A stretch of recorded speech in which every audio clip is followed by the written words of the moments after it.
over a decade or so, we're going to have more fire, more destructive fire. All that is the new normal. California's leaders will tell you we've entered a new normal. Fires that burn bigger, hotter, deadlier. And well over 3,000 firefighters are battling the Carr Fire. Many of them are also grieving. Firefighters have been describing it as a wall of fire. But the truth is, the scientists who study wildfire think we're just getting started. All these mega fires, all the death and destruction they've caused, it's only a preview of the new normal. California is the pyro state, right? I mean, it's the fire state. And we get a 3 to 6 month drought every year in California. And it's not a question of if it's going to burn, it's a question of when it's going to burn and under what conditions. And the way that fires are happening now with warming climates is we can't stop them in landscapes like this. The warming climate gets a lot of attention already, and it is important. But for now, I want you to set it aside, because climate change can't be solved by California alone. Maybe you missed the part that can. In landscapes like this. Landscapes. That part of our problem is entirely on the ground inside California. We don't need the rest of the world to solve it. What we do need, according to fire scientists, won't be popular or easy. You have to understand, and you get it, but politicians don't, and even a lot of agency heads don't get this. The issue is not too much fire. The issue is too little fire. It's a paradox. To stop burning so badly, we need to let our forests burn more. Welcome to the new normal.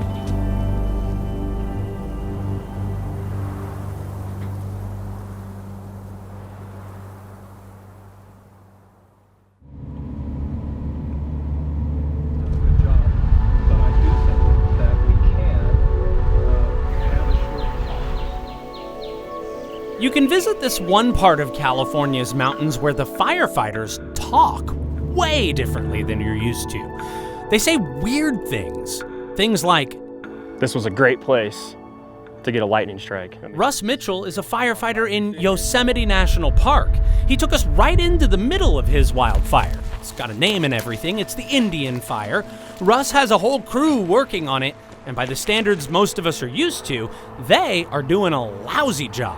It's not under control. We have done no suppression activity. And so he's tracking the perimeter right now. That's just how they roll in Yosemite. They keep a close eye on fires, but try not to interfere with them. This one's 140 acres. Not bad, but they'd love to see it go bigger. We don't have a lot of fire history in here, so if we get 50 acres, if we get 100 acres, it's a start. But that's the prize. Right. It is. People don't think of acres as a prize, but Right. you do. This fire in Yosemite is the sort of thing you would have seen all over California before settlers ever arrived here. Low-intensity fires like this one would naturally burn out the forest floor, on average every 5-10 years or so. Scientists know that because they've studied the rings of ancient trees. Unlike a megafire, something like 80% or more of the big trees will survive this one, and they'll be healthier for it. The fire burns up some of the smaller plants that compete with the pines. You know, not all fire is bad fire. There is good fire out there, and I know that's maybe not the right politically correct term, but you see what it's doing. It's cleaning up the forest. It's removing the heavies and the down and dead. By not putting natural fires out, Yosemite allows the fuel in the forest to burn off instead of building up for decades the way it has in the rest of our forests. The park actually puts staffers at viewpoints to help explain that to jittery visitors. Our fathers and our grandfathers or our great-grandfathers may have done too good a job suppressing all fire. Jim Tucker's been with Yosemite since the park made a pretty radical change.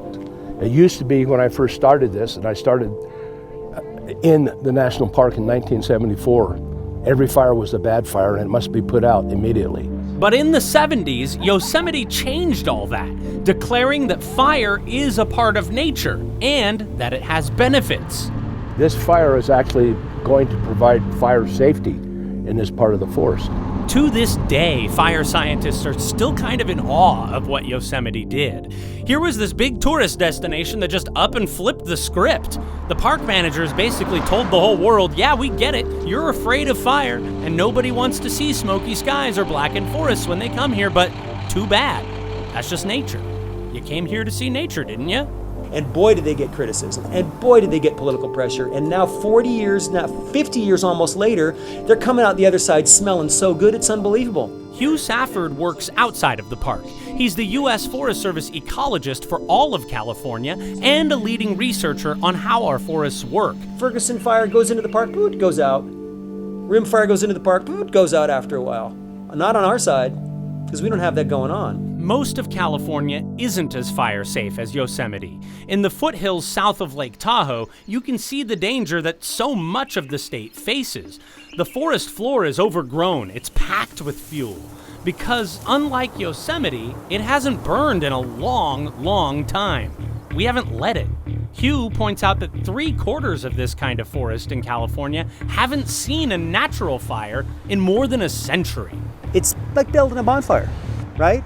You've waited 100 years and every year you're adding more and more and more sticks to that thing, and now it's a big pile, and when you burn it, it's gonna put out a lot of flames. That's what powers our mega fires, which don't just threaten people, they're killing some of our forests forever. Unlike some evergreen trees, ours have seeds that sit in open cones. And some of these fires burn so intensely, they destroy every pine seed for miles. Firefighters can reduce the danger of that kind of intense fire using prescribed burns to clean out the forest. But it's too risky for that here. There are homes just down the road. So, the foresters use other methods.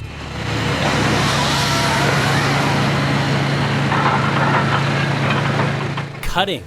Sometimes firefighters will do this work, but this particular crew is made up of loggers. They've got a special deal with the Forest Service called a stewardship contract. That's basically just a trade. The loggers are doing cleanup work to make the forest safer from fire. In exchange, they're allowed to take some of the medium-sized trees for lumber. Logging is controversial. Environmentalists still remember the industry's destructive past. You know, I'm very much an environmentalist, but at the same time, we have to get away from just sort of the tree hugging mentality.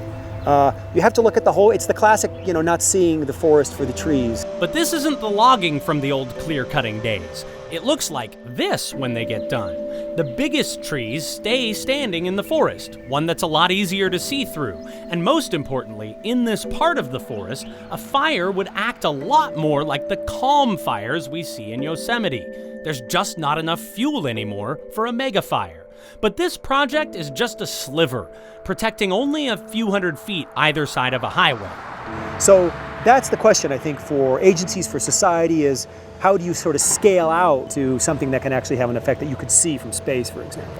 Fire managers are pushing to thin or burn 500,000 acres of California forest each year because the research shows that's how much used to burn naturally. That's an area bigger than the city limits of LA, San Jose, and Sacramento combined every year. The science is all there. Now we just have to go out on the ground and put it to work. Cal Fire Chief Ken Pimlott says we just can't get to 500,000 acres without loggers, and a lot of that industry went away.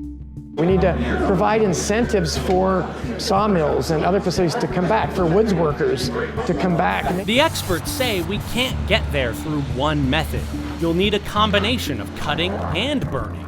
Back of the envelope calculation, we need to do 5 to 10 times more per year to really get a handle on this, and we could do it ecologically. Professor Scott Stevens leads the fire science program at Cal Berkeley. He says if we don't act to shape our forests for the future, big fires and bark beetles are going to do it for us. He thinks we can scale up cutting in a hurry, but burning, that could take a while. I think it takes maybe half a generation to really get to a point where you start to prescribe fire in earnest and actually have the ability to do it successfully over and over again. That's partly a logistical problem, but mostly a cultural problem. When you allow a forest to burn, most people don't focus on the fact that it's doing something good. What's the toughest part of trying to sell people on that idea? The politics of smoke. Nobody likes smoke. Caro Pusina used to work in Yosemite. He's now taking that model to the Inyo National Forest, where he's the fire officer. The Inyo mapped out a new plan. They've got these zones in red where they want to attack fires right away to protect neighborhoods, and these other zones in green that make up more than half of the Inyo, where they want to try to allow more fires to burn the way they do in Yosemite. More forests in California are looking at this kind of strategy, arguing it's better to let the fires burn when they're less intense. People who think they can live there without being impacted by wildfire and smoke maybe really should take a bigger look at the environment that they're in. It's worth pointing out, smoke is not merely annoying. Air pollution can kill people. Air quality experts say it'd be better to do all this by cutting without fire, but they agree the smoke from a controlled burn or a ground fire in the forest is a lot less harmful than a mega fire burning through treetops. They know because they measure. These little electric cars are actually mobile air monitoring stations. UC Davis professor Anthony Wexler and his colleagues took them to the Carr Fire in Redding this year, and they found a lot of pollution. So that was about the same as a pretty bad day in Beijing, and that we never want to have that here, because that is, people are just dying from that.